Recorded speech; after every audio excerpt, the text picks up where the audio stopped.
Okay, good afternoon almost. Good morning still. My name is Ann Corder. I am an issue specialist for education and fiscal policy. I want to thank Kathy Cortez very much. She's over there, not paying attention. She is our fearless leader on issues and advocacy and has done so much work to put all this together. So she didn't introduce herself earlier, but yay, Kathy. Okay, so we are talking about meeting basic needs through fiscal policy. We're going to learn about how Illinois can rise to the challenge of meeting the basic needs of our population, our neighbors, and also ensuring the safety and well-being of new arrivals by leveraging fiscal policy. We're going to start with an introduction to the immigration issues and the budget that our speakers are going to present, and then we'll end with the league's positions on some of these things and on the budget. This was the governor's budget release week. It was called in the Responsible Budget Coalition meeting. I recently attended the Super Bowl of Springfield. So we are so grateful for our experts to come today in the middle of all of the budget release craziness, right? We hope that you will listen to what they have to say and take it all in. Consider maybe whether the league does or does not agree with all of the positions. They will still be highly informative and interesting, I think, and spark lively discussion on these topics. I also want to encourage you to join the Fiscal Policy Google group to join in that conversation. So starting it off, Jeremy Rosen is the Director of Economic Justice at the Shriver Center on Poverty Law. He is a career civil and human rights lawyer. Most recently, he helped form the Iowa Housing Partnership, Iowa's first statewide affordable housing coalition. And while executive director of the ACLU of Iowa, he fought for workplace justice and other civil rights and civil liberties issues. Before moving to Iowa and then Illinois, Rosen spent 15 years in Washington, D.C. You need to be closer. Yeah. Even closer. Okay, sorry. Okay, so he has worked for his career to ensure people were not criminalized simply for being homeless. He began his career as a public benefits attorney with Legal Services of Greater Miami, and in his spare time, he has coached Little League Baseball for 17 years. The league benefited greatly from his expertise in the Fair Tax campaign. I have my button still. Vote yes, remember that? Yeah, and we work very closely and very hard together. And we are looking forward to success in our next campaign together, the child tax credit. So take it away. Oh, take it away, Kim. Yeah. Yeah. Good morning, everyone. Before I introduce Demian, I just want you to know my name is Kim Reed, and I am the issue specialist for immigration. And while immigration is a matter for the federal government to fund and administer, it is hard to ignore the growing concerns involving new arrivals, as well as those of immigrants who have been living, working, and contributing to this country for a long time, and some for a really long time. Congress has failed to pass comprehensive immigration reform, and the federal government has failed in its efforts to respond adequately to migrants, refugees, asylum seekers, and immigrants, as well as to their humanitarian needs at the border and across the country, including here in Illinois. Despite that, Illinois has proven again and again to be one of the most welcoming states in the nation, mostly because of people like Demian and Jeremy. The League of Women Voters of Illinois supports state and local community efforts to provide orientation and counseling services for immigrants, along with food, housing, and healthcare services. As part of its immigration position, the League of Women Voters of the United States favors responsiveness to those facing political persecution or humanitarian crises, a profile that recent asylum seekers surely fit. And I believe most of you have read the letter to the editor in the Chicago Tribune from our president, Becky Simon, advocating for humane treatment of new arrivals. And local leagues have been speaking up at their county and local boards on their behalf for the urging humanitarian treatment. I want to thank all of you who have spoken up. And I especially, again, want to thank our president, Becky Simon, and Kathy Cortez for their leadership. And yeah. And the league board. I would be remiss if I didn't add that. And now I will introduce Demian. Demian Kogan has been ICER's, that's Illinois Coalition for Immigrant and Refugee Rights, Senior Director of Organizing since April 2016. Demian and his family immigrated from Argentina to Israel, Palestine, then to Chicago. And he has been in the US since the age of 3. He has almost 20 years of grassroots community organizing experience, and most recently he served as the Associate Director of Communities United, an ICER member organization based out of Chicago's Northwest Side. Demian has organized grassroots community leaders to successfully win city and statewide policy change around issues impacting working families and low-income communities of color, including immigration, healthcare, economic justice, education, and affordable housing. And so now we will turn it over to Jeremy and Damian. Thank you so much. Good morning, everybody. How was the morning session so far? Good.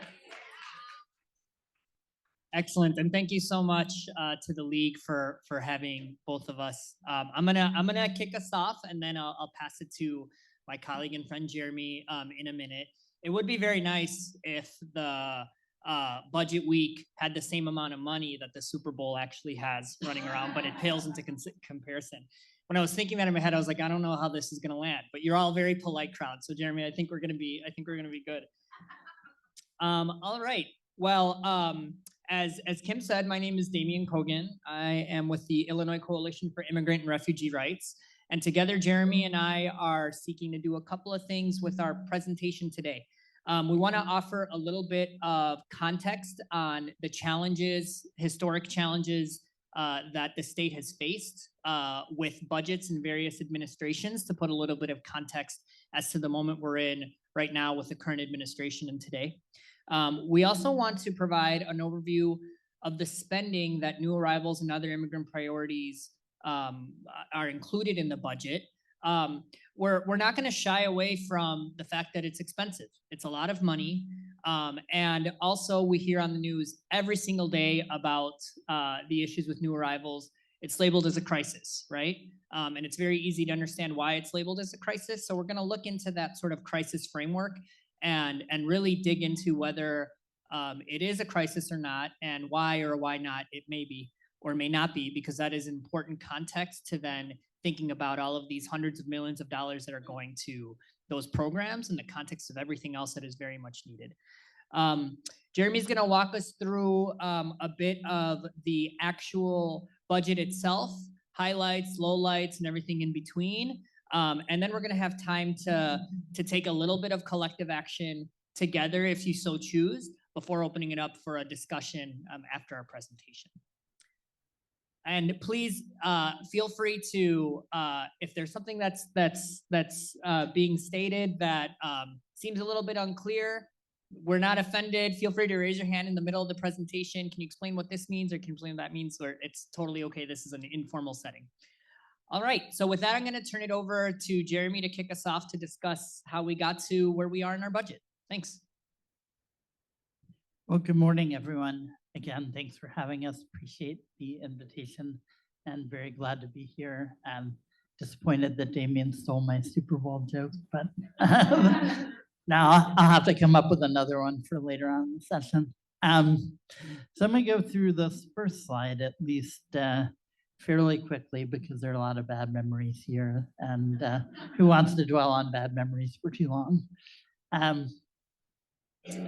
So thinking about the last 20 plus years or so of fiscal policy in Illinois, when Governor Edgar left office in 2002, beginning of 2003, we had a $1 billion surplus in Illinois. We went through our next 4 governors, George Ryan, Pat Quinn, Rod Blagojevich, Bruce Rauner. What did we see during those years? We saw inconsistent tax policy, sometimes raising taxes, but because of our tax system being forced to raise them on everyone, not being able to have progressive income taxation. We saw years of budget shortfalls that were made up for by taking money away from pension payments. We saw revenue and spending mismatches that led during the Rauner years to quite literally 2 years where the state of Illinois had no budget at all, where the governor and the legislature agreed to make certain payments to keep certain services going, but then there had to be lawsuits to ensure that really basic human services needs in our state were met. We left the Rauner years with a literal 17 billion, I think I wrote million, but that should have been $1 billion backlog of unpaid bills that our state had. Like we literally weren't paying everyone who provides services in our state. This was obviously devastating for human services in the state and was devastating for state agencies in ways that we still haven't fully made up for. You've got state agencies that run extremely important programs, whether it's mental health services, services for people with disabilities, the unemployment system, our Department of Human Services that make sure that people can get the public benefits that they're supposed to get. Those agencies were so underfunded and so understaffed, they couldn't properly do their jobs. We were actually in 2018, this is hard to believe given their lack of support for all these programs. The Trump administration literally said, Illinois, you're not doing a good enough job at processing applications for food assistance on time, and they fined us a bunch of money, made us make a bunch of changes. And we didn't fund our pensions well on top of it all. So I don't work for the governor. I'm not a cheerleader for the governor, and we'll talk as we go through this session about pros and cons of the governor's budget from this year. It's important to note some of the things, good and bad, that we have seen during the Pritzker administration. So we've eliminated our bill backlog. Right now, the state of Illinois is paying all of its bills on time. We are making our pension payments on time. We still have some challenges in terms of whether we're going to get those pensions fully funded over the next 25, 30 years, as we promised, but we're currently making payments on time. The governor came in and, as Ann referred to in the Fair Tax campaign, recognized that we needed about $4 to $5 billion a year, which I would probably argue now is more like 5 to 6 of new revenue every year to meet human services need. And we had the fair tax proposal on the 2020 ballot that would have allowed us to have a progressive, I know the league likes to call it graduated rate, I think, income tax that would have allowed us to raise taxes on wealthier people here in the state of Illinois. Unfortunately, we all know that that referendum did not actually pass. And what we've seen over the first 4 years, or over the next 4 years, is very much patchwork fiscal policy, not a comprehensive plan B to actually figure out how we would get the revenue to meet our state's needs. To some degree, that's been papered over during the pandemic because we've received a lot of money from the federal government, money that the federal government doesn't typically send to states, but has sent over the past few years to deal with the fiscal emergencies caused by the COVID pandemic. So the state has received and largely spent over the past few years, $8 billion. And to give you an idea of sort of where our budget was, like that money didn't have to be spent until 2026. We had until 2026 to spend it. We've basically spent all of it. We have another 6 billion that's gone to, counties, state, local, and other units, local government. And as I said, all that is kind of papered over the fiscal problems our state has. However, that money is largely gone.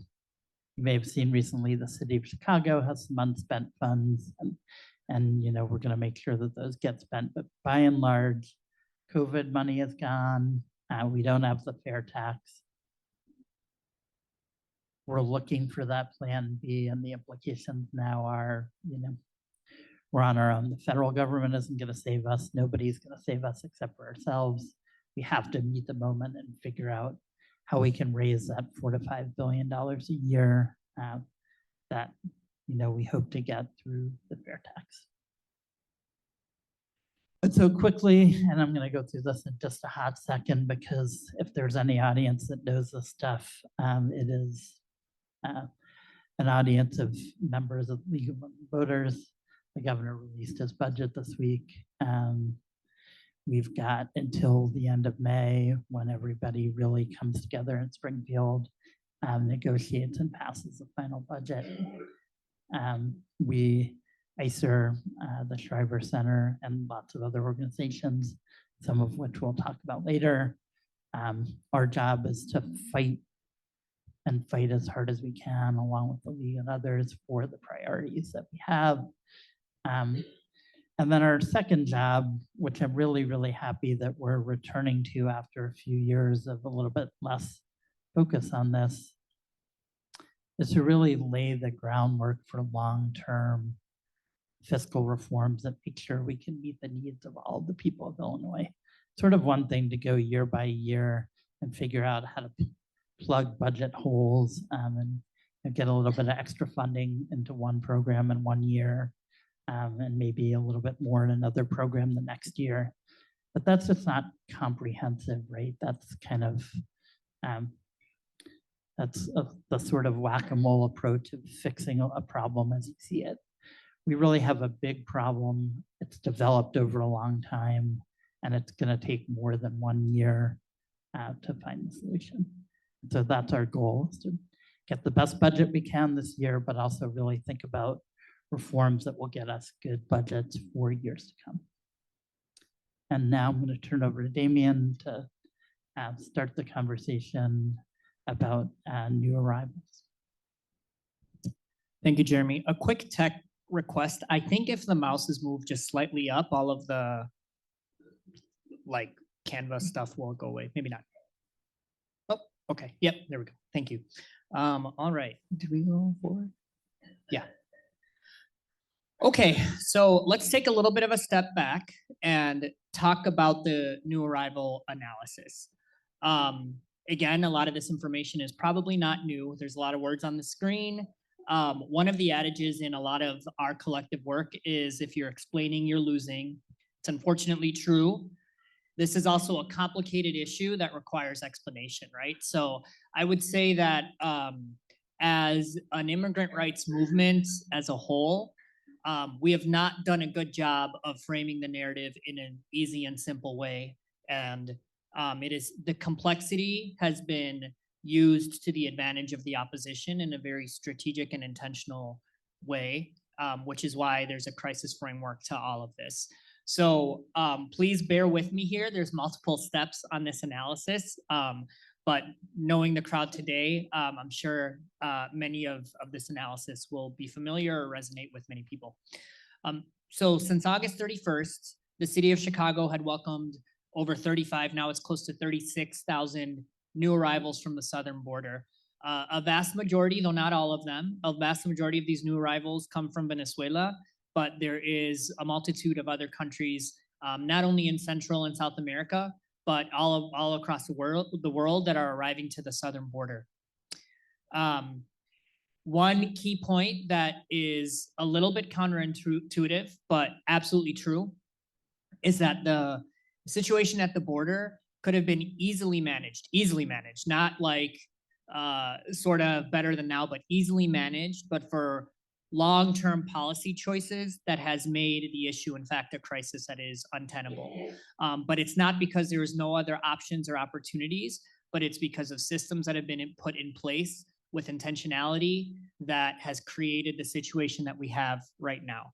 So there isn't a silver bullet, snap your finger, fix everything, unfortunately. But there is a path forward to long-term systemically address the root causes and solutions to what we're experiencing today. One note that often comes up is, well, are there any other examples that are similar to this in which there hasn't been this sort of crisis framework? And in fact, there had been very, very recently. 30,000 Ukrainians came to Chicago and no one even noticed, right? There were whole systems in place. There was no crisis. There were no people sleeping on the streets in police stations. There was none of those other things. And it wasn't 10,000 people. It wasn't 5,000 people. It was 30,000 people, right? And so those new arrivals got what they should have gotten. It was the right thing to do. They got temporary residency, an instant social security card, and an instant work authorization. It should also be noted that there was also a whole infrastructure in Chicago for the Ukrainian community that did not exist, that does not exist in the same way for the Venezuelan community. So that's outside of government role. But there was a lot of infrastructure that was put in place that allowed organizations and local government to respond and had a lot of resources available for all of those individuals to be able to as quickly and easily integrate into their new homes. By design, for southern border arrivals, self-sufficiency is nearly impossible. So it is literally true that if you try to work to support your family within the first 150 days, you find a job where you get paid under the table to wash dishes, that could put you on a path towards deportation, because that is considered a violation of the process of your asylum claim. So you literally cannot work for 150 days. That is the rule of law, right? So when you then ask yourself, well, why are these people filling up shelters, and why is there an overabundance of people sleeping on the streets, and why are cities like Chicago and New York and other municipalities really grappling? It's because there's very, very little options for people to actually be able to come and do what they need to do to support their families. And then additionally, one point that's not on the slide is after that 150-day period is up, there's still a huge backlog before people are actually able to receive work permits. And if their asylum claim eventually gets denied, which unfortunately the statistics show in Illinois, that has a more progressive court, about 70% of asylum claims get denied, 70 to 75%. All of those people will then become undocumented, and then they won't be able to work legally in any way, shape, or form, many of whom will face deportation, and they're going to do what they need to do to survive, because we have to also remember that the reason why they left their home country, which is not a decision that anyone takes lightly, is out of desperation, either because they are facing literally life-threatening situations, or they have no economic opportunity whatsoever, and they are doing anything they can for their children. So why is this happening? There is historically a broken system, as Kim said. I was 1 year old when there was any immigration reform in this country. And there hasn't been any sort of congressional action on immigration, despite the fact that it is a widely felt popular public opinion that there should be fixes to our broken immigration system. There has not been a single form of relief due to congressional inaction for 4 decades. The immigration system, the asylum system that I described is just one example. Asylum is a legal pathway to come into this country. Things are even more difficult for folks that don't make asylum claims. And the system itself, just like many other systems, is rooted in xenophobia and clearly white supremacy, if we saw what happened with Ukrainians versus Venezuelans, right? There are underfunded immigration courts, despite our immigration enforcement system getting more funding than any other law enforcement agency combined. But immigration courts and humanitarian supports are underfunded. Huge backlogs, of course, and legal pathways are actually discouraged because people need to work, for instance, in the asylum claim, and then they could face deportation just for trying to survive. There are a lack of resources and intentional mismanagement at the border. There are other systems and plenty of study and research that shows with reallocations of funds and various different approaches, there are models for a humanitarian approach at the border that doesn't involve incarceration, that doesn't involve busing people in thousands in an untenable way for municipalities to have to then deal with a critical mass of wave of people coming as an onslaught. But right now it's kind of a free-for-all. So Governor Abbott in Texas, Governor DeSantis in Florida, and others saw what was happening. And, you know, the expression idle hands are the devil's playground, very true. They decided in their state to take the law into their own hands. And what they're doing is 100% by the book, 100% legal, right? Because the federal government has refused to step in and provide any direction whatsoever. There have been some checks, like literally when there was barbed wire put in the river that was going to kill children, the federal government said, okay, that's a bridge too far. But everything else has been allowed to move forward. There are no root causes for solutions in home countries. So Venezuela has been subject to sanctions for many years. There's a lot of corruption in Venezuela as well. Some of those things have nothing to do with the US government, and some of those things are directly linked to US foreign policy. And so there's a lot of root causes that has made life in Venezuela and in other countries impossible to survive, right?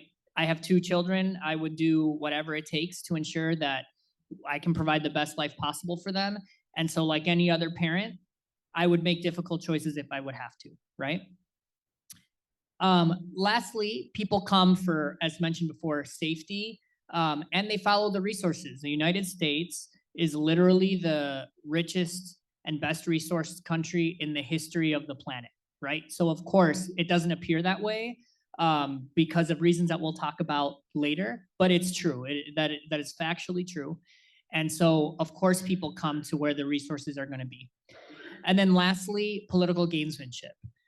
We all know what's happening in the current election. If you've been following what I consider to be the atrocious compromised border policy that has died in the House because it's not cruel enough. It is a political situation that the candidate Trump wants to run on and doesn't want to give the Democratic Party any quote unquote wins, despite the fact that the Democratic Party and the Biden administration is now moving more to the right on this issue as a result of what appears to be, you know, a politically toxic situation, because no one is framing it or talking about it in the root causes of what it really is. And it just took me 10 minutes or so to explain it. So it's not easy to explain. It's much easier to say, so many people are coming, so many resources are being taken away. We have to do something. We have to do something. And so let's restrict entry. Let's restrict all of these other things, right? Additionally, then what happens is that there's a context at the local level that then when a city is overwhelmed with these types of situations, other people then say, well, what about us? Why is there suddenly, you know, $150 million for new arrivals, but historic disinvestment in the Black community has longly been ignored? And it's true, it has longly been ignored. And that comes from a mindset of scarcity in which people believe that there's only so much resources out there that then if it goes to this vulnerable community, then that's at the expense of my community. And that is what many of us are taught. That is what feels intuitive, to be very honest. And it is our jobs to really counter that. So why should we approach this differently? First and foremost, I'm gonna go into a little bit some of the economic reasons, but those ultimately don't matter. Even if those economic reasons were not true, which they are very true, we should be approaching this from a humanitarian standpoint. These are human beings that need to be welcomed and we have the resources to be able to welcome them and transition them into society. But let's leave that aside. Let's pretend that they're not human beings and we only care about people as dollar signs. If we were to only care about people as dollar signs, we've spent approximately $28 billion on immigration enforcement. That's a lot of money on immigration enforcement every single year, right? $28 billion nationally on ICE, on CBP, Customs and Border Patrol, and other things that relate to criminalizing and deporting individuals here year after year after year. And they're trying to spend more money. This proposal that has failed would have included an additional, I believe, $15 billion on top of that as one-time spending to secure the border. Conversely, there is an economic gain for new arrivals and for immigration in general. Two studies to point to: the Department of Health and Human Services found that refugees and asylees have a positive net fiscal impact on the government over a 15-year period, totaling $123.8 billion. Those are not estimates. That's looking back in the past 15 years that the U.S. government benefited by $123 billion. So that part of that money is going to enforcement, right? So the immigrant community that's coming and uplifting the economy is then creating capital for the U.S. government that then $28 billion of which gets used for deportation of their family members. Secondly, there's a projection from the Congressional Budget Office that for the next 10 years, GDP will be greater by about 7 trillion and revenues will be greater by about 1 trillion than if new arrivals and immigration, then there'd be no quote unquote surge than there's been. So the question about economics is false, right? We would rather spend almost $30 billion per year when there's a net gain because there is an agenda that's rooted in a xenophobic approach. So let's talk a little bit about then how much the state has spent, because it is a lot of money, but it is important to understand all of the context before that. So if this current budget is approved, the state, since new arrivals began coming into the country, will spend a total of close to $820 million. The federal government has provided Chicago with only $32 million. So they wanted a proposal that was going to be $100 billion in border security, and cities like Chicago and New York, we're not going to see a penny of that. And so far, they've provided $32 million to Chicago, which is nothing. The city and county both set aside over $220 million for care as well. So where does this money go towards? It goes to shelter and housing, healthcare, case management support to get people transitioned into permanent housing if possible, and other general assistance. I do want to say one other note about deportation, just to be very clear, as it relates to not new arrivals, but in general, people that are caught up in the deportation system. There is often a notion that people that get caught up in the criminal justice system that commit crimes, that are immigrants, it seems reasonable to remove them from the country and deport them, especially for serious crimes. Our position, ICER's position, is that there's already a criminal justice system that holds them accountable. So one note that people often don't know is that if someone faces deportation because of a criminal offense, including the worst type of criminal offenses that you can imagine, that only happens if and when they are released from the criminal justice system. So that means that someone has already served their time, the criminal justice system has already decided that they've been held accountable and are fit to return to society, and then they get transferred to the deportation system. That standard is not held for people that are obviously US born. It would be insane to think that someone should then be exiled to an island because of their crime after they've already served and served their time, but because of where the only difference is a person's country of origin. So that's an important note to think about, because oftentimes when we think about deportation, it's very much like, oh, well, what about the really dangerous people, right? Which is a very fair question, and that's our position on that. All right, so with that, we're going to pivot back to other priorities for both of our organizations and others that fit into this budget. So I'm going to turn it back to, is this you or is this me? Oh, this is me. Sorry. So I'll go through this very quickly, many less words. So priority one is in the state year after year. There's something called the immigrant service line item. It goes towards helping immigrant communities in the state navigate resources that they have available at their disposal. It goes for fee waivers for citizenship, fee waivers for DACA and things like that. 40 million is what collectively our membership has been requesting in investment in the budget. 50 million for immigrant family support program, which is essentially just a cash assistance program that people that qualify for that are ineligible for any public benefits from the federal government. So it is an offset for support that other people receive, but because they don't have status, the federal government does not provide those types of support. So it's a little bit of a buffer to provide additional cash assistance to people that aren't getting safety net support that everyone else receives. Third, healthcare for all in Illinois. Pretty self-explanatory. The largest population that is still without healthcare access are the undocumented and the Black community, and there are still gaps, and there are solutions to address those gaps. Fourth is a state child tax credit, which Ann spoke to a little bit, which Jeremy will explain a little bit further, but it would essentially amount to a $300 per child tax credit to low-income parents and caretakers.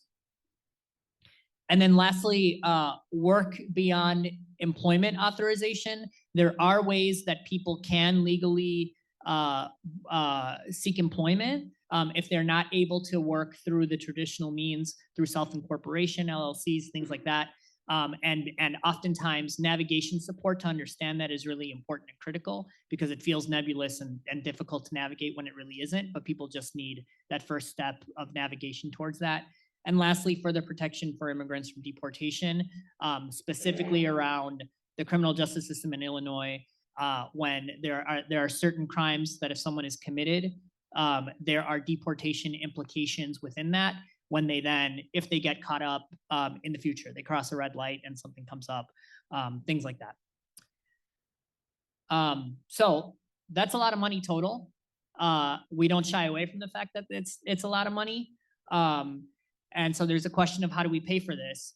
And people much smarter than me, like Jeremy, figured it out. So I'm going to pass the mic to him to explain all of that. I just think it should be paid for. I don't know how. Jeremy will tell us how. Thanks.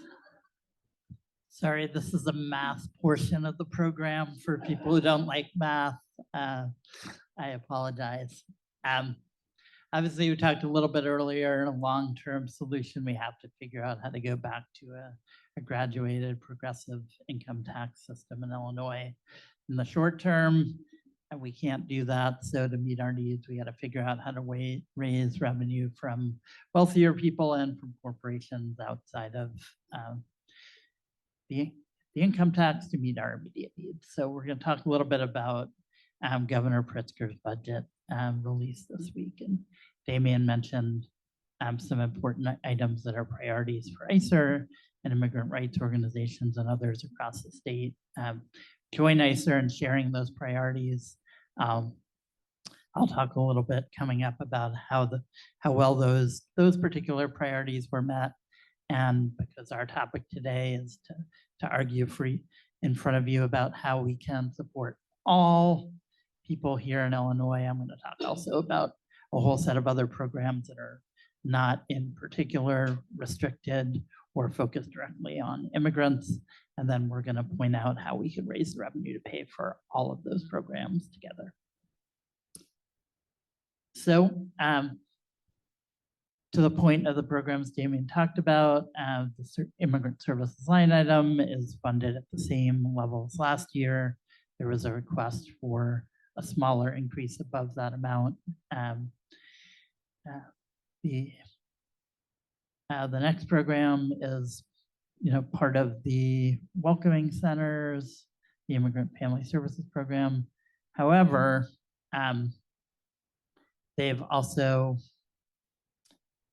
that line item has been sort of promised to a bunch of different services, and it's a little bit unclear whether there's truly enough money being provided by the governor to actually pay for all the different services that they're saying they're going to provide from this one budget line item. We're not sure yet. Part of the governor releases his budget on Wednesday, and that's great, but we don't have every detailed agency budget document for how they're going to spend every penny of the money. So we still have to have some conversations with state agencies to sometimes figure out how actually do they plan to spend the money that the governor is providing. A big one, something I'm sure you all read about and heard about in the political conversation narrative in Illinois last spring, healthcare for immigrant adults and seniors. There is a gap in what the governor has requested and what folks like us believe is needed just to maintain current services, which essentially are, covering kids between 0 to 18 and covering adults between over the age of 42. And so that's not even to mention how are we going to meet what we think is the clear gap covering adults between 18 to 41, where our organizations and many others been pushing for healthcare for everybody, and the governor is going in the opposite direction.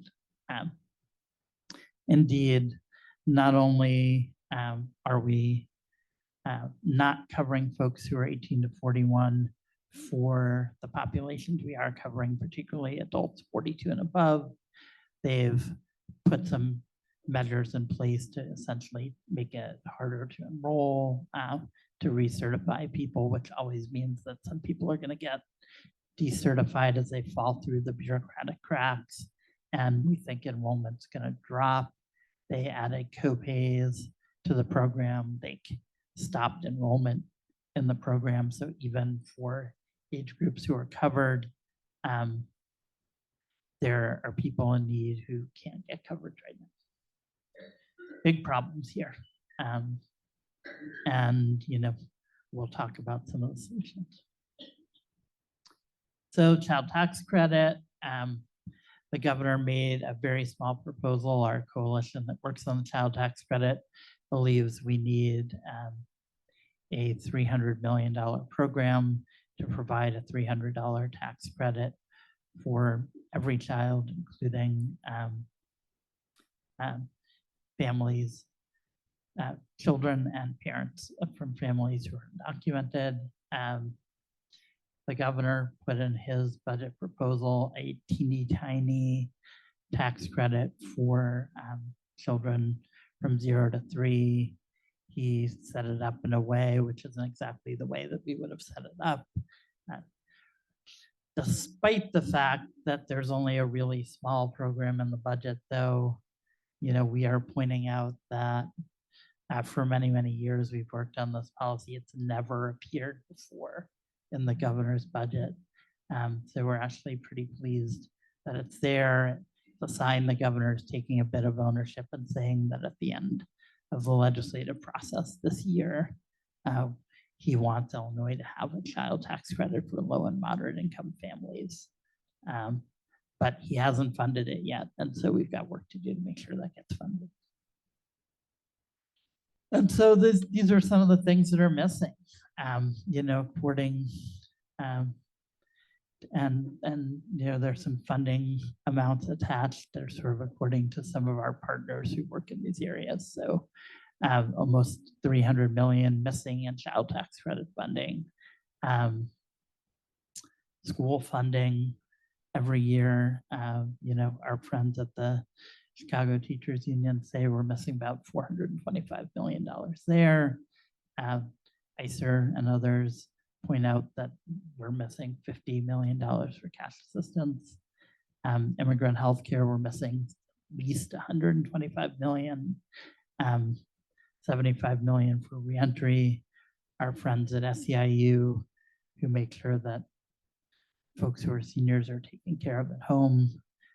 We're missing about 170 million in funding for that. Housing and homelessness funding, organizations who do that work are saying we needed 85 million more dollars. We didn't get it. That's about $1.2 billion there. There's some other things that are important. MAP grants for college students, free school meals, services for people with mental health needs and people with developmental disabilities, and also increased salaries for people who work with folks with mental health and developmental disability issues, because right now we pay our workforce in those areas so poorly that we get people just as they are sort of learning how to do the job, they leave for higher paying jobs. We hire new people, have to learn the job again. What does that mean? It means people in the community are not getting the best services that they deserve. It's probably about another $500 million or so to adequately fund those programs. So overall, you know, I'm a big numbers guy. We're talking about close to $2 billion.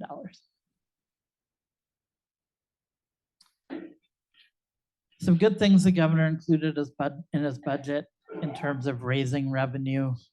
He included about $1 billion, but what's important to remember is the $1 billion here only goes to fund the budget as he proposed it.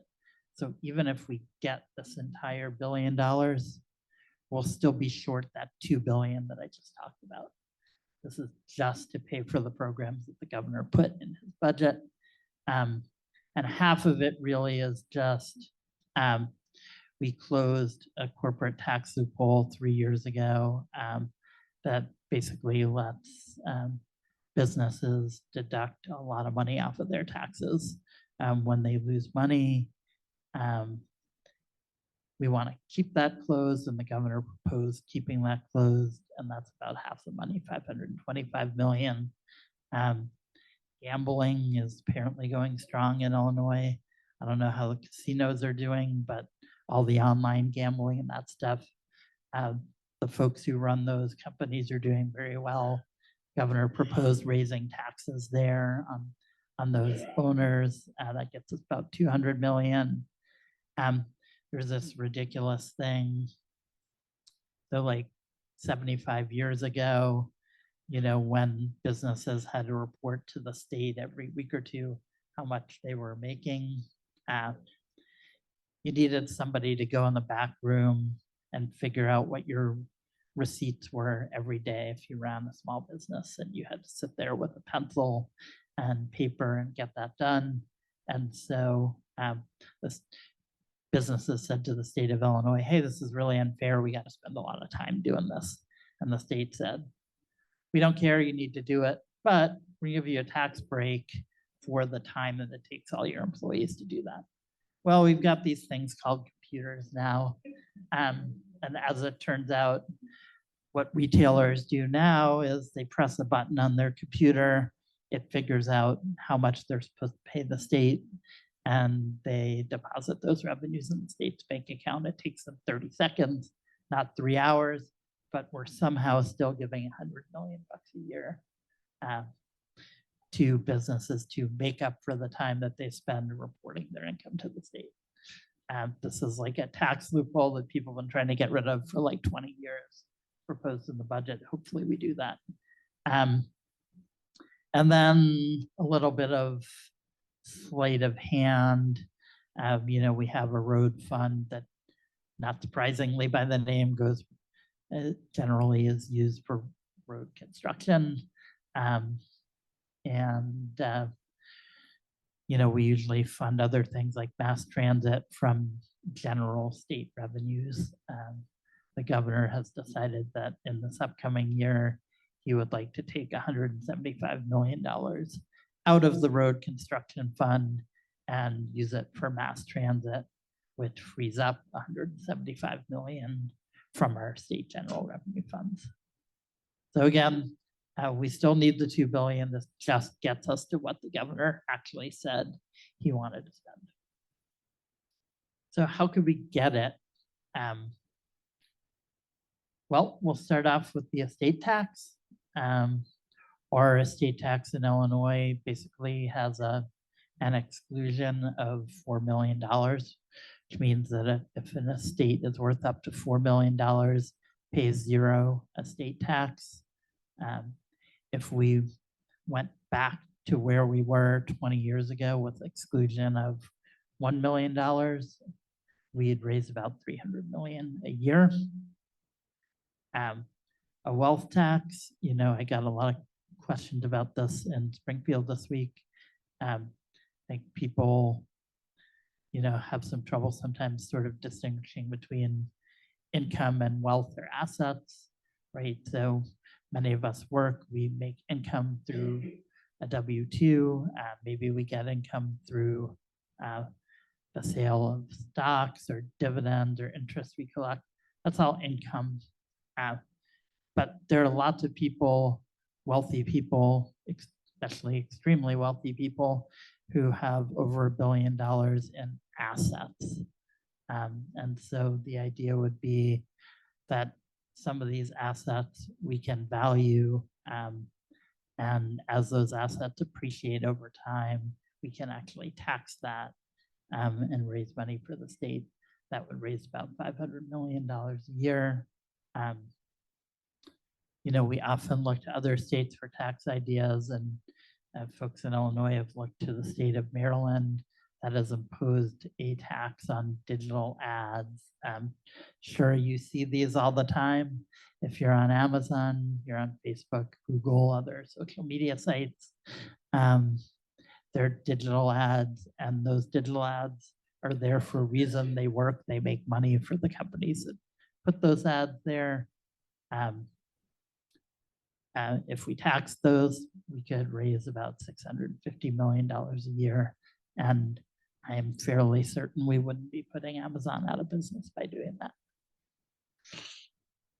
And then, there are several other corporate tax breaks that I won't talk much about here that the governor is on record as saying he would have liked to see eliminated. He proposed it like 3 years ago. The General Assembly didn't take him up on that, but they could this year.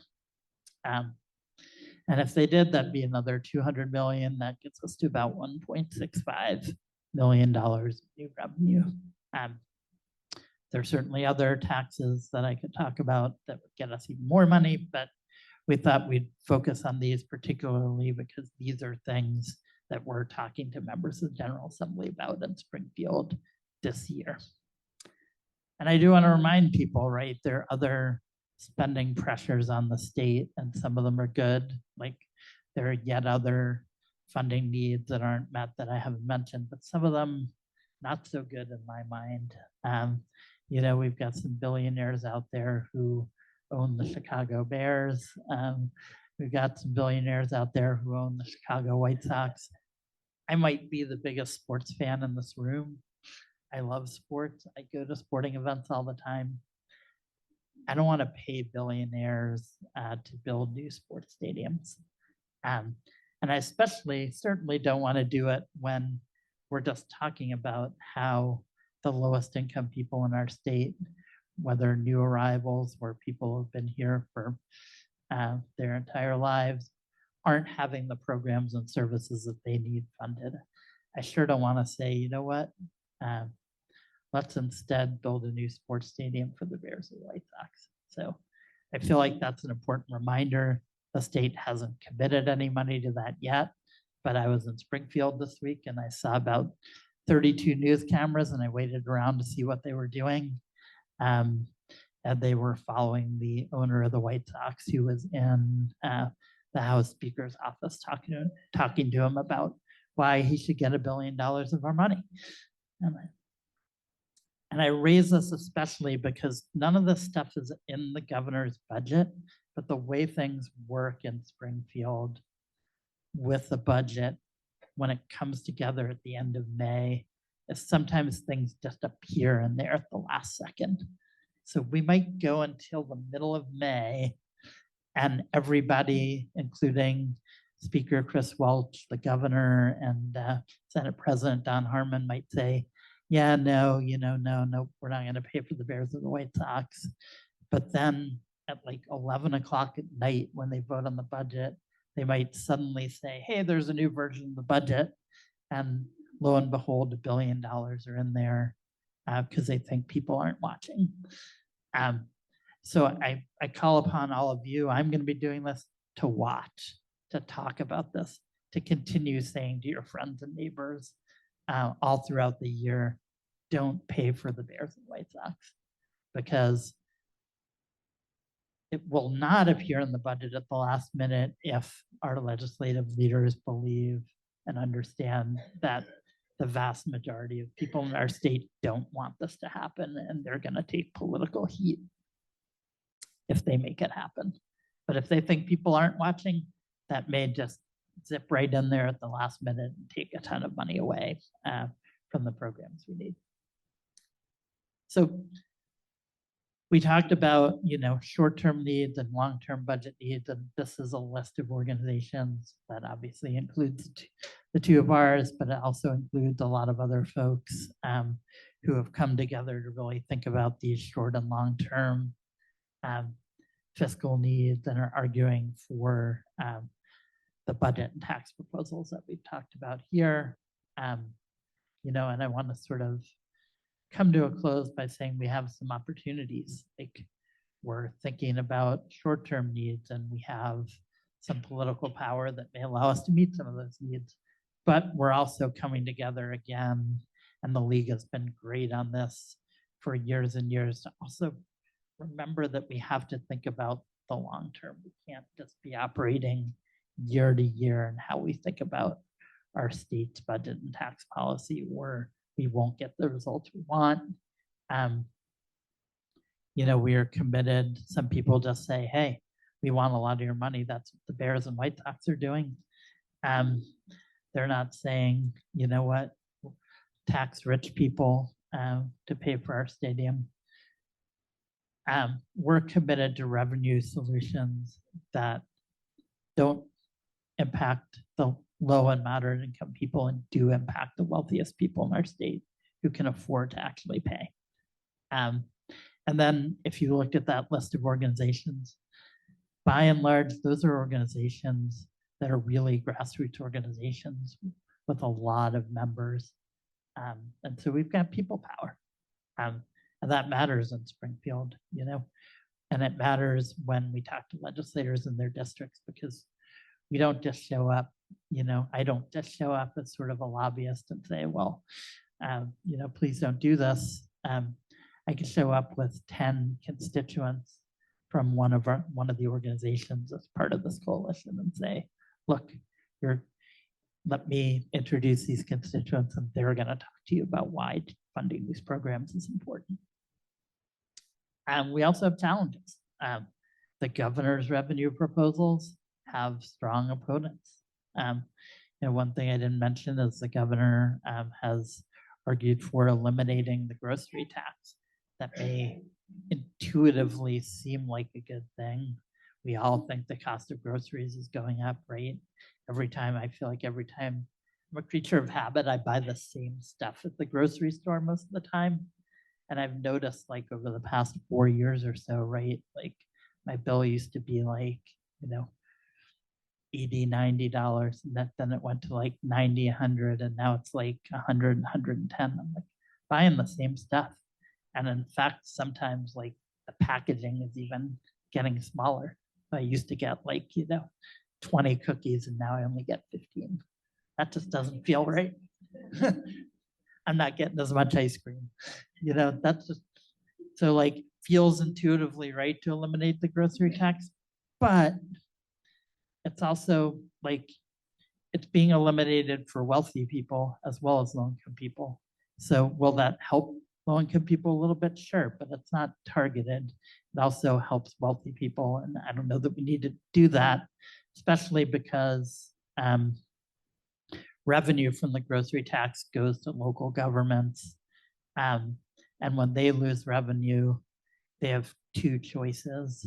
One is they can go to the state and demand to get that revenue made up for. And so that potentially takes away from, if they succeed in that, that potentially takes away from the ability to fund the programs that we've been talking about, or they raise property taxes.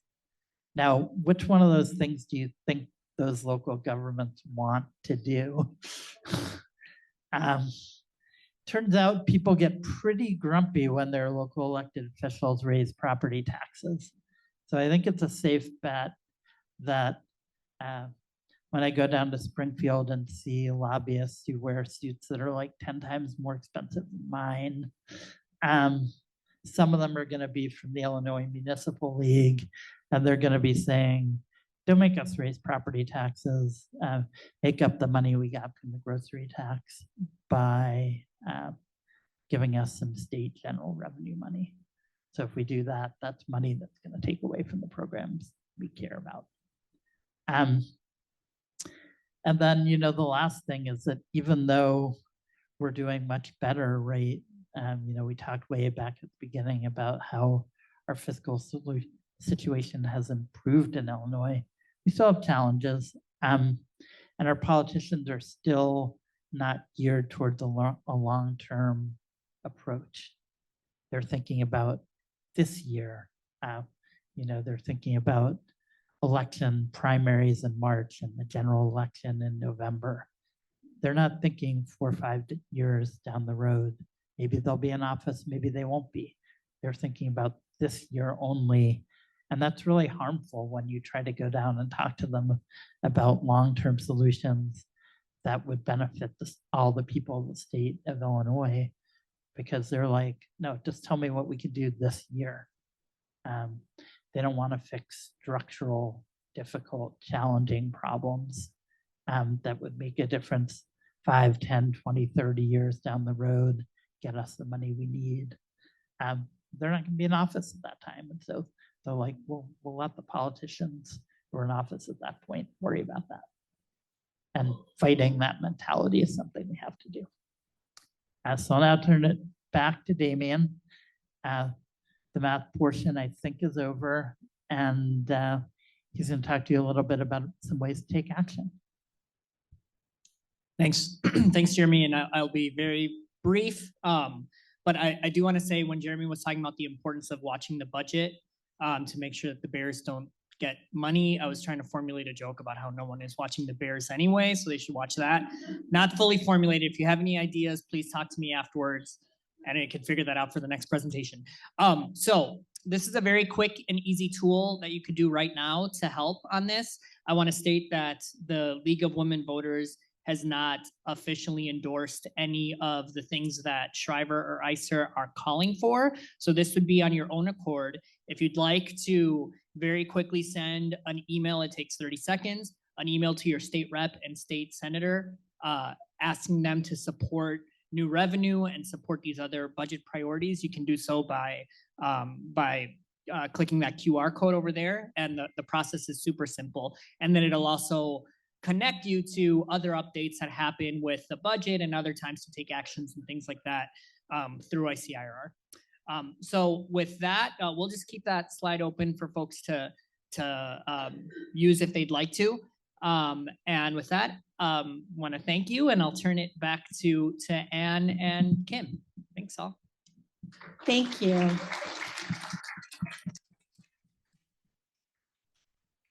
Thank you, Demian and Jeremy. That's a lot of information, a lot to process. So we have a lot of questions that have come from you and also from people who are participating virtually. We might not be able to get to all of your questions, and if that's the case, maybe we can talk to Kathy about getting the questions answered or available, answers available on the website following our program today. So I'm going to start with some that are in regard to immigration, and Anne will take over more fiscal policy questions that she can ask of Jeremy and Demian.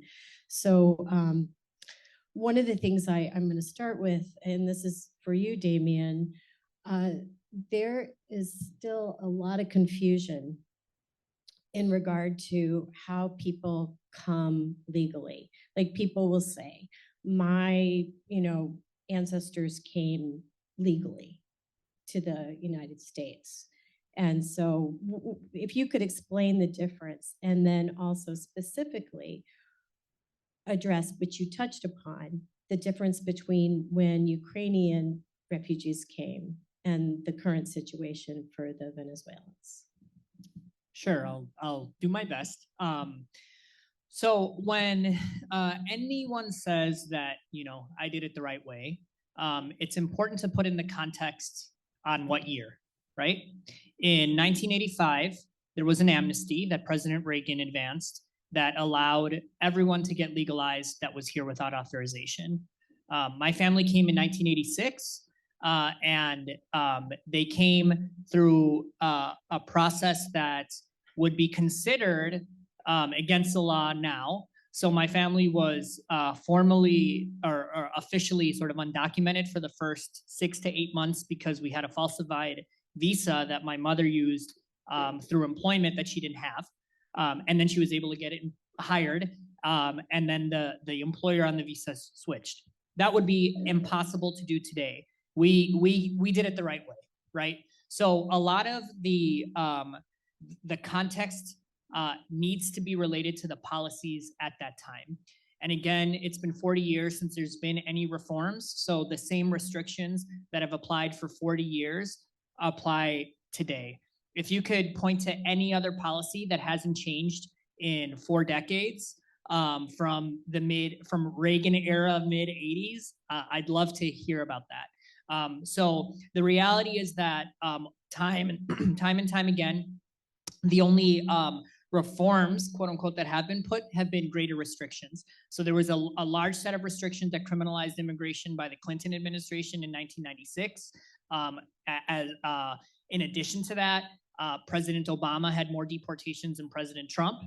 Obviously, President Trump, with the design of very smart anti-immigrant people like Stephen Miller, designed very well orchestrated restrictions that included, everyone saw the attempt to rescind DACA, and many other barriers have been put in place time and time again to actually make a legal pathway possible. Today, depending on the country that you come from, if you want to do it the quote unquote right way, you may have to wait 20 years or 30 years before you get on a list to be able to come. So it's just not designed to actually be able to come and immigrate in this country the quote unquote right way. The piece about the Ukrainians is I'm forgetting the name of the program, but there was an actual policy that had been put in place that allowed this set of protections and relief that was stated earlier around Social Security, work permits, everything else. That was an actual policy that was put in place. There is no policy restriction to why the federal government couldn't apply that to Venezuelans or any other group except for political choices. Of course, there's an agenda that is within the context of this tension with Russia and what's happening in Ukraine that creates a context that is very different for why it would be politically a good political calculation to provide that access to Ukrainians that just does not exist with the Venezuelan government, right? So the simple version is that really these are policy choices, that there are pathways. The last thing I want to say about the Ukrainian situation is that it doesn't actually give a pathway to permanent citizenship. It gives temporary protection for those individuals to be able to then work and acclimate and then start the process of legal permanent residency while actually being in the country, as opposed to other policies like 5 and 10-year bars that if you came, if you cross the border without authorization and you want to actually apply for legal permanent residency, they'll say, okay, you have to go back to your home country for 10 years before you can come back. So these are restrictions that are put in place by design that make it very difficult to actually be able to immigrate and become a legal permanent resident and eventually a citizen in this country. Okay, great. Yeah, I think there's similar issues with Afghan refugees who have been admitted under temporary protected status. Absolutely. And Congress still has not made a formal pathway forward for them. I just wanted to follow up maybe on this immigration discussion with, there've been a couple questions about the CBO director's statement about the next 15 years, and I happened to print it off last night. So if anybody wants to look at it, I've got it here. And it does concern GDP. growing by $7 trillion over the next 15 years because of immigration that's anticipated. So if anybody wants to see it, it's here. Thanks for saving me on that one, because I don't think I would have been able to answer it in the amount of detail that you just did. So thanks, Ann. There's another question, just to switch topics, about very, very topical, very timely. The judge in Chicago just struck down the Bring Chicago Home referendum. And so what do you think about that? Oh, fun. All right. I'm pissed off about it. I'm really, really upset about this. We still haven't seen the actual decision, so I can't really speak to the grounds on which it was struck down. But I gotta say, this is an important referendum for anybody who might not know what it is. Basically, the proposal in the city of Chicago is that when property is sold, there's a real estate transfer tax. That tax would be lowered for properties worth less than $1 million. It would be raised for properties over $1 million. That includes commercial properties. And so in particular, realtors, landlords, owners of commercial properties were thrilled about that. And instead of just saying, hey, let's fight the battle of ideas, let's see who wins, let's see who gets the most votes, they decided to go to court to try to get the question thrown off the ballot. A judge in Chicago did breaking news last night at like 4 o'clock. Well, I want to be clear on what was decided. So the judge said that in her view, this question should not be, was not properly put on the ballot. So let's talk about what that actually means, which I think is very important. What it actually means, number one, it's going to be appealed. And number two, because the judge didn't order the city board of elections to do anything, voting continues. So what is happening with the folks who support Bring Chicago Home? They are canvassing today, just as they plan to do. They are raising money today, just as they plan to do. They're asking people to go and vote on the referendum today, just as people were planning to do. And people should continue to do every one of those things. Over the next few weeks, there'll be appeals. I think the campaign is very confident that those appeals will prevail. But in the meantime, it's sort of a business as usual. That business community wants people to think, oh no, it's off the ballot, stop doing all the work for it. But actually, it's continue to do all the work for it. Let the court case play out. And we may wind up with a bad result at the end of the day, and votes that are cast don't wind up being counted. But that's not the assumption we're making as of now. The assumption we're making as of now is appeals will be successful. This will be on the ballot, and so work proceeds just as it would have been to keep the campaign moving and keep raising money and keep getting votes in the bank. This is really of personal importance to me because I spent about 15 years of my career working on affordable housing and homelessness policy, and I know that providing people with permanent housing ends homelessness. City of Chicago doesn't invest nearly enough money in that, especially if you compare it to other major cities in the country, which spend much, much more. This is going to be a great way to raise that money, and hope everybody will vote yes on it if you live in Chicago. Thank you, Jeremy.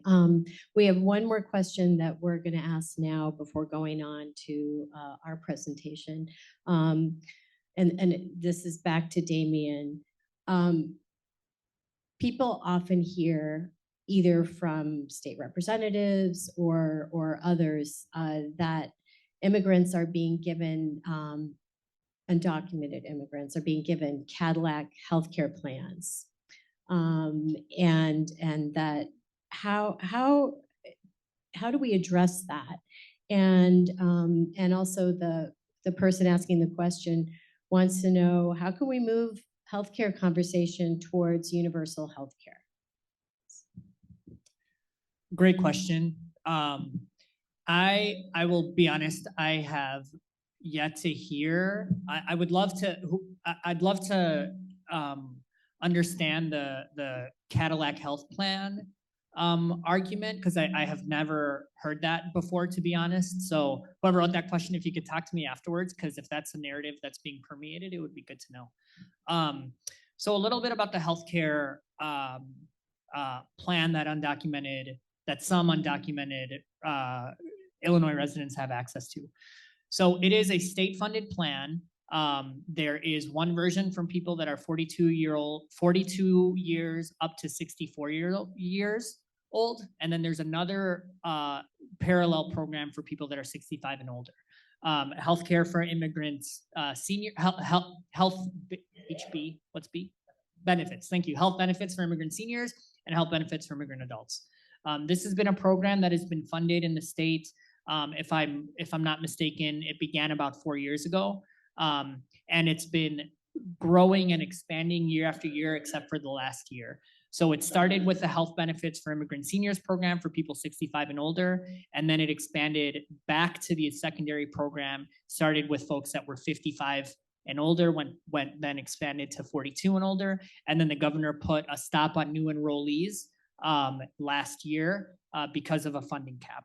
So to be very clear, this is a program that is designed to run parallel to Medicaid, which is federally funded. But because the federal government says that you cannot provide health benefits for the undocumented, the source of funding needs to come from the state that has more flexibility to be able to do so. It is not as comprehensive as healthcare plans that you and I may have through a traditional healthcare provider, and it is also not as comprehensive as Medicaid. There are restrictions on it. Things like home-based care and other long-term supportive care services are not included. I'll be honest that I'm not an expert in all of the ins and outs of what is included, but it is a program that does not include the same amount of comprehensive coverage that other programs may include. The other thing that I will say, and Jeremy spoke about this briefly, when comparing the Medicaid program to the HPIA and HPIS program, is now in an effort to try to save money, they have instituted co-pays for people when they go to the emergency room, and there's a whole other set of co-pays. Some of them are small, some of them are $200, some of them are 20% of your surgery, which could be a lot. That does not exist in the Medicaid program. So the real solution is universal Medicare for all people in the entire country, regardless of immigration status. Unfortunately, that is not politically feasible today, but it is the long-term vision that we want to get. This is a stopgap where states can take their own initiative and use their own funding to be able to pay for some of these initiatives. And so we hear a lot about how this is hugely expensive, $800 million, and it's underfunded and all of that. And yes, like all of these other things, preventing homelessness and all of these other priorities cost money. And as Jeremy said, the real solution is actually finding the revenue to be able to pay for it instead of grappling about how expensive it is and how we don't have the money to do it, because the money is there. So I hope that answers the question, but I would love to hear from the person individually that's heard about the Cadillac program myth to understand that better after the session. I'd appreciate that. Okay, super. Thank you so much for answering all those questions. And I'm sure there's more out there that we didn't get to. So stay tuned and look at our post session postings on our website. So there were also questions about the child tax credit. And if we can get the next slide up, that is something that the league is promoting. I don't know if we can. You want to click it? Yeah, I don't know if they're on there. One more. I don't know if they're, anyway, the child tax credit, nope. I don't know. We have some slides somewhere. They'll be on the website. They'll be on the website. Okay, so separate presentation. Yeah, so there are two bills Senate Bill 3329 and House Bill 4917 that have been introduced and to some big hoopla, big press receptivity about the child tax credit. You may recall that the federal government had a child tax credit post-pandemic for the recovery that cut child poverty in half in our nation. That was allowed to expire. And so rather than renewing it, it has actually passed the House. It has not passed the Senate. Many states have stepped forward to propose a state child tax credit. There are 14 states that already have it. Illinois now is in line to implement another child tax credit. The reason for this is that as families struggle with rising costs and inflation, we need money put directly into families' pockets if they are below the median income. And we are proposing that there's lots of data and research that shows that putting money in the pockets of families is spent to benefit the children. It improves health and education outcomes, and it creates economic stimulus. Folks without a lot of means get cash. It's spent in the local economy for food and other necessities of life. So it actually is an economic stimulus. So the governor, as our speakers have noted, put a spot in the budget that is smaller than what the bills are that we are proposing. He proposes $12 million targeted at the most young children. We are hoping for this bill to pass to go up to age 18 and to cover $300 a year for families, and the cost is estimated to be $300 million out of our budget. So we are hoping to enlist more speakers. Are added every day. If you see your representative or your senator up there, Senator Doris Turner joined yesterday. Lillian Jimenez, representative, signed on yesterday also as a House sponsor. Thank them, tell them that you support what they're doing, and if you don't see your representatives' names up there, you might consider making a call. We will have a packet of talking points and letters to the editor and that kind of thing also will be available for you online. We think that this will make a difference for the families in Illinois who most need help, and it's an important thing to pass.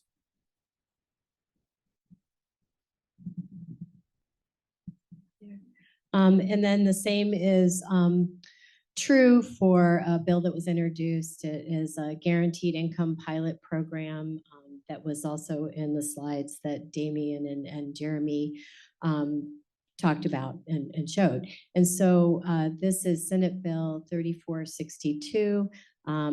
This guaranteed income pilot program would provide monthly cash payments to mothers who are receiving Medicaid during their pregnancy and through the first year after birth under Moms and Babies program, and mothers would be eligible regardless of immigration status. And we believe that this pilot could provide the basis for a broader permanent state level guaranteed income program. And our league positions at the state level and at the federal level support this. And just so you know that the city of Chicago, the city of Evanston, and Cook County have successfully conducted guaranteed income pilot programs. And these programs have demonstrated the power of cash in improving outcomes similar to the child tax credit for households in need, and provided valuable insights into the potential benefits of a guaranteed income. And these programs, both in Illinois and across the country, have been effective in improving outcomes, including but not limited to those related to physical and mental health, nutrition, employment, housing stability, financial stability, and many others, while also reducing involvement in the child welfare and criminal legal systems. They've shown a remarkable capacity to support caregivers in our communities, including caregivers for children, elderly parents, the disabled, and those supporting formerly incarcerated individuals, acknowledging the often overlooked but vital role these caregivers play in the well-being of our society. And we are running out of time, but I just want to say real quick, that how grateful we are for the work that, ICER and the Shriver Center and the privilege of being able to work with both of you. And that the league historically has supported many of the ICER budget requests and what in those asks that are supported by our positions. And we'll be evaluating the current asks to see where we can continue to support, in addition to the past immigration legislation that we have passed, including the expansion of healthcare. Okay. This is not our complete list of asks of you and of our legislators, so stay tuned for more. And thank you for staying awake and being attentive and caring so much. Thanks so much.